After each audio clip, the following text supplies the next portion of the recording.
That's on you.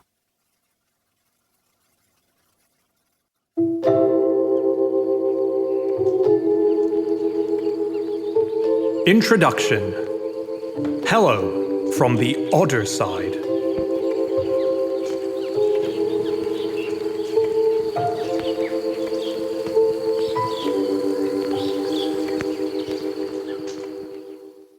In 1956, archaeologist George Michanowski was plodding his way through a remote region of the Bolivian bush when he stumbled upon a group of locals partaking in a festival of dance, drink, and general debauchery, code word orgies.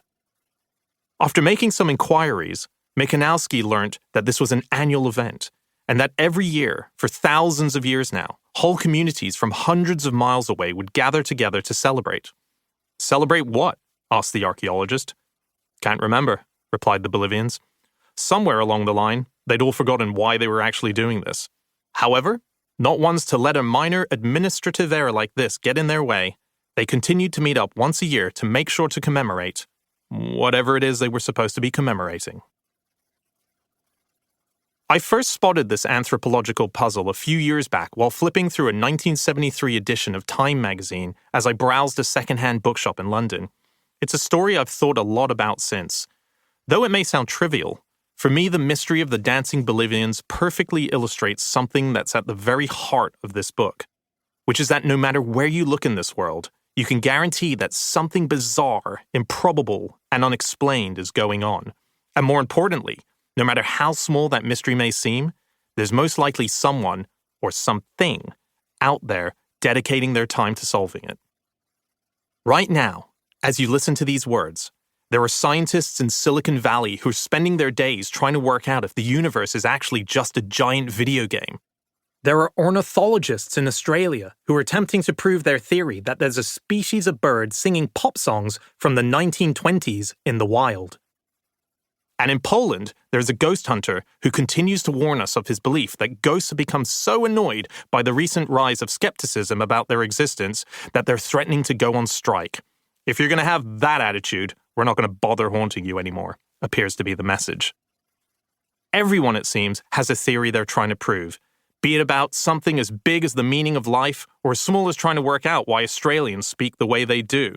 No one's quite sure how the Australian accent developed.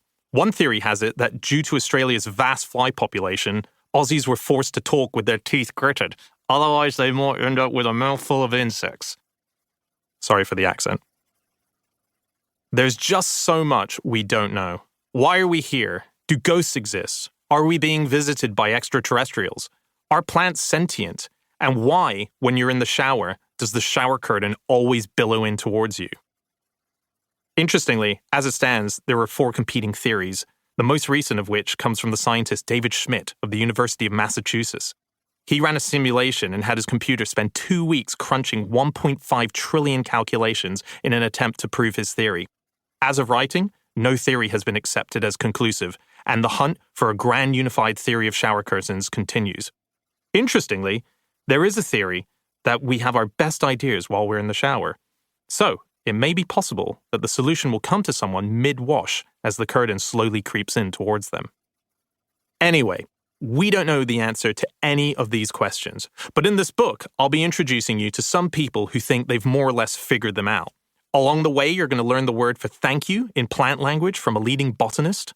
You'll be invited by conservationists to help save an endangered species from being shampooed out of existence. And you'll discover why you should probably try to avoid winning a Nobel Prize in the sciences. Most importantly, though, you'll learn that pretty much everyone in the world harbors their own little bit of batshit. I should quickly say, in this book, I will be using the term batshit a lot. I just want to let you know it's used affectionately. Just like how my dad calls me dickhead. It's said with love. Note to self, double check that.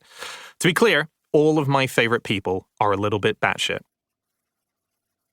Even the most unexpected people turn out to have odd beliefs. For example, take Nicholas Witchell, the current BBC royal correspondent, and a man who has covered virtually every major royal news story since 1998. Who would have thought this serious, plummy journalist would be a former Loch Ness monster hunter? But it turns out that for 6 months in 1972, a 19-year-old Witchell lived on the banks of Loch Ness in a self-built wooden hut